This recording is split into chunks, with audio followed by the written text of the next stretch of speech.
Assalamualaikum warahmatullahi wabarakatuh and a very good morning to our sir. So today our group will present about chapter 4 from MAT 210, which is the directed graph. So my name is Muhammad Akil bin Muhammad Faizal from class H. So now I will proceed to my presentation. So what is directed graph? In discrete mathematics, the directed graph uses arrow for one-way relationships, while an undirected graph uses simple lines for two-way connections with edges representing association between vertices.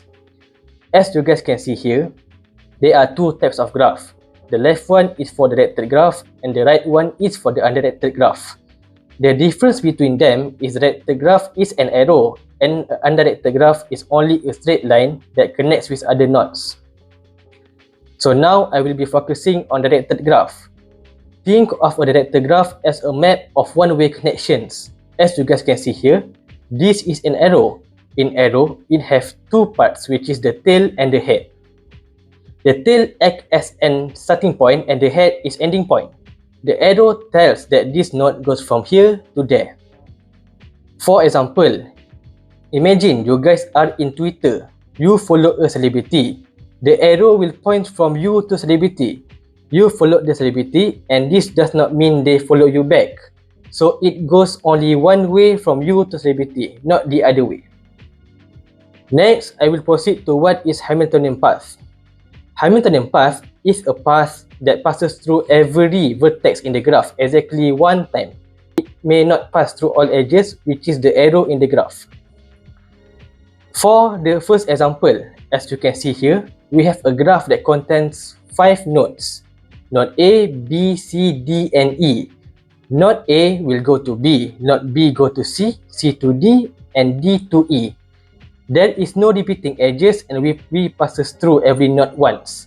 And for the next example, the node A to D, the node D to C, C to E, and lastly node E to B. It has the same pattern such as the recently example. There is no repeating edges and passes through every node once. So now I will pass my presentation to our next presenter. Hi and Assalamualaikum. My name is Muhammad Arif Safwan and I will be presenting about the advantages and disadvantages of Hamiltonian path. So for this part, I will be giving two examples of advantages and disadvantages of Hamiltonian path. So starting for the advantages of Hamiltonian path is that by using Hamiltonian path, it can have an optimal single visitation. So imagine you are a delivery driver or a sales representative. You need to visit every location no more, no less exactly once. That's what the Hamiltonian path guarantees, visiting every vertex in a graph exactly once without repetition or omission. It's not just efficient, it is perfectly efficient for scenarios where redundancy is costly or even impossible. Think of it like a checklist for nodes. Tick each one off only once and you're done. So next, for the next point is that using Hamiltonian path, it can simplify complex routing. Real-world networks, think of road system, computer networks, supply chains, all of it can be messy. Thousands of connections, dead ends, or even bottlenecks. By using Hamiltonian path, it can turn this chaos into order. It gives you a single continuous path that touches every single node, making planning, logistics, and resource allocation dramatically simpler. Instead of juggling dozens of routes, you have one golden thread that connects everything. Perfect for warehouse robots, public transit planners, or even circuit board designers. When you add weights to the graph, like distance, time, or even cost, the Hamiltonian path becomes a route optimizer. It helps find the shortest possible route, covering all points, which is absolutely crucial in delivery services, manufacturing assembly lines, or even DNA sequencing. Think of Shopee delivery vans. They don't just want to visit every stop, they want to do it in the least amount of time or fuel. That's where weighted Hamiltonian paths shine the most. So, for the next part of the disadvantages, the first point is that it is sensitive to a graph structure. What I mean by that is, A Hamiltonian path is fragile. If you remove just one edge or even one vertex, and poof, the entire path might vanish. Think of it like a house of cards. One small change and the whole structure collapses. For example, if a road closes in your delivery network or a server goes offline in your data center, the Hamiltonian path you carefully planned may no longer exist. And that makes it risky for critical infrastructure unless the designer itself built a redundancy. So, for the last point, is that a Hamiltonian path is not suitable for dynamic or real-time system. So, in a real-time system, finding a Hamiltonian path isn't just hard, it is computationally expensive. That means if a graph grows, the time needed to find a solution explodes exponentially.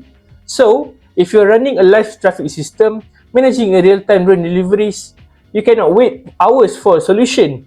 So, in those cases, we often use approximations instead because speed matters more than perfection.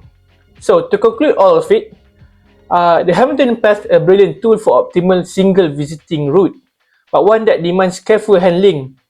And remember, in the real world, sometimes good is not enough.